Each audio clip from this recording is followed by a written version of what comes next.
Olá, tudo bem? Meu nome é Zé Rodrigues. Eu vou falar um pouco sobre o diálogo de conversão do gentio do padre Manuel Nobre. Vocês conhecem a produção literária dos jesuítas que viveram no Brasil no período de colonização portuguesa? Já leram ou ouviram falar sobre o diálogo de conversão do gentio do padre Manuel Nobre? Tem ideia da sua importância na compreensão de formação cultural do Brasil colônia? Então, neste vídeo, tratarei brevemente sobre essa obra, que é considerada por diversos especialistas na produção literária jesuítica como um marco literário dos primórdios da produção cultural brasileira. Quanto a isso, antes de mais nada, é importante destacar o valor incontestável dessa obra para a compreensão da posição do colonizador e, sobretudo, dos jesuítas em relação aos povos nativos, como também o método de inclusão dos indígenas no processo de colonização da chamada América Portuguesa. Escrito pelo padre Manuel de Nóbrega entre os anos de 1556 e 1557, quando os jesuítas se encontravam em missão na cidade de São Salvador, o diálogo sobre conversão do gentio se desenvolve como uma conversa, ou mais especificamente, como um debate cordial entre o padre missionário chamado Gonçalo Álvares e um ferreiro por nome de Mateus Nogueira. Em linhas gerais, no decorrer desse debate, Gonçalo e Nogueira discutem a questão relacionada aos entraves para a conversão dos nativos brasileiros à doutrina cristã. Essas questões se resumem em saber se esses nativos possuem ou não alma, e a discussão sobre a possibilidade ou não de convertê-los por meio do Evangelho de Cristo. Como sugere o título, do ponto de vista genérico, essa obra se configura como um diálogo. Quanto a isso, cabe mencionar que no século XVI, quando ela foi escrita, o diálogo era um gênero de grande prestígio, o que se deve pela perspectiva renascentista de emulação das grandes obras produzidas no período greco-latino. Do modo que se desenvolveu no período humanista, essa modalidade literária reporta ao diálogo socrático, um gênero originado na Grécia Antiga. Como um gênero literário de teor filosófico, o diálogo se mostra como um instrumento ideal para discutir e refletir sobre temas polêmicos, uma vez que ele se constitui a partir de posicionamento contrário dos falantes em torno de uma questão de ordem subjetiva.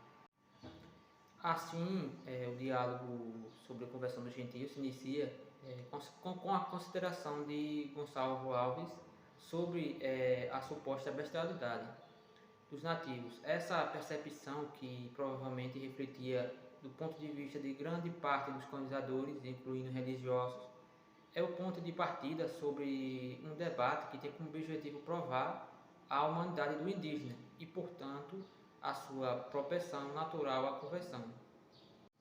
Dito em outras palavras, a tese desse diálogo consiste na convicção de que todos os seres humanos, o gentio também era dotado de uma alma, e, portanto, naturalmente propenso à conversão a Deus.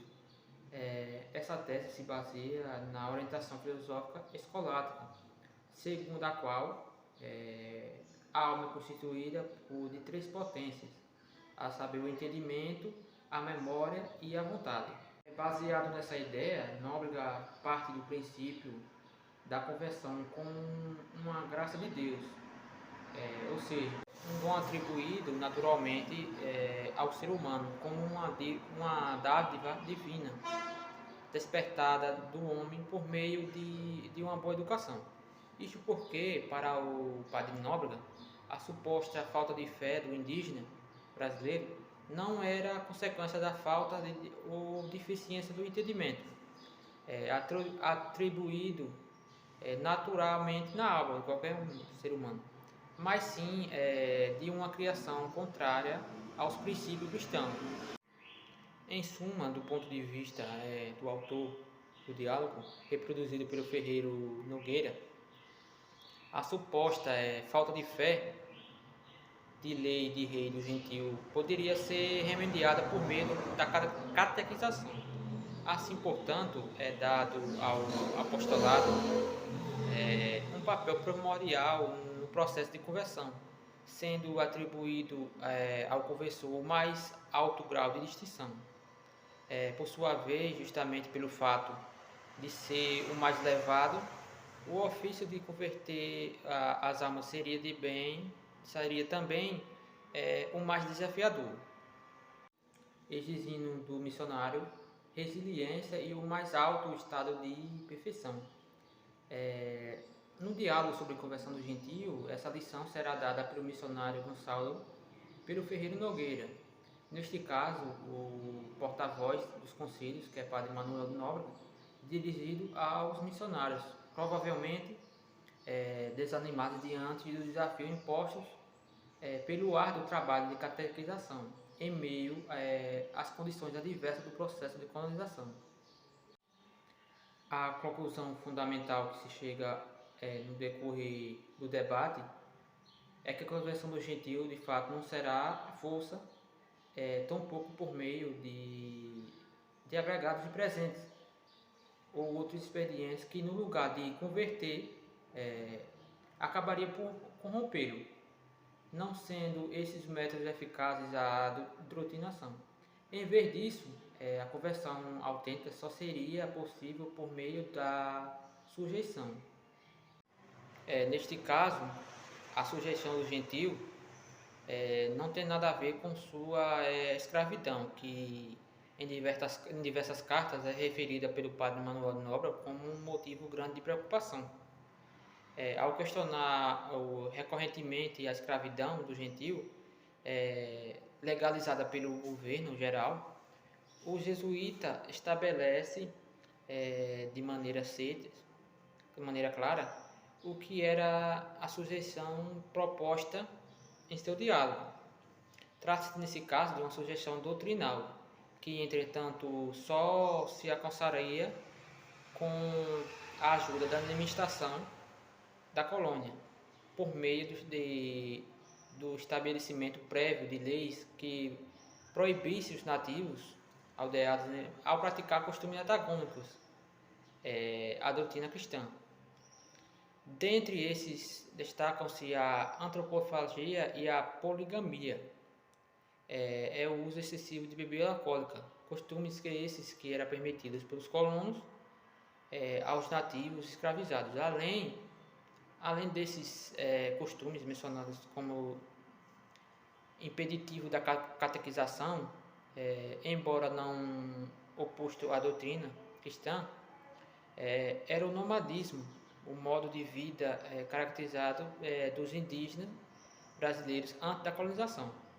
Assim, estando sujeito a leis da administração, alocados em aldeias estáveis e impedidos de comer carne humana, os nativos pacificados poderiam ser instruídos como qualquer indivíduo da espécie humana, estando assim prontos à conversão doutrinal.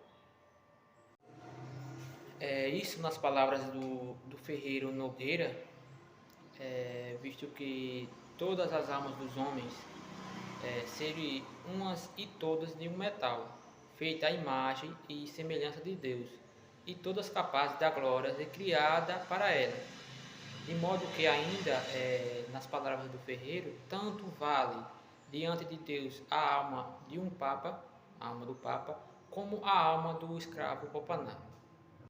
Com isso, podemos concluir que tanto quanto os atos, as cartas, os sermões e os poemas didáticos, o diálogo sobre a conversão do gentio é um bom exemplo do discurso que, em especial no século XVI e XVII, cumpre funções específicas no âmbito da discussão ético-religiosa sobre a conquista das almas. Simultaneamente a isso, a submissão do nativo de ordem colonial. Bem feita essa breve apresentação da obra, eu fico por aqui. Convido a vocês a assistirem ao nosso próximo vídeo, no qual terão a oportunidade de ouvir algumas passagens ilustrativas que foi comentado no decorrer dessa exposição. Então, até o nosso próximo vídeo.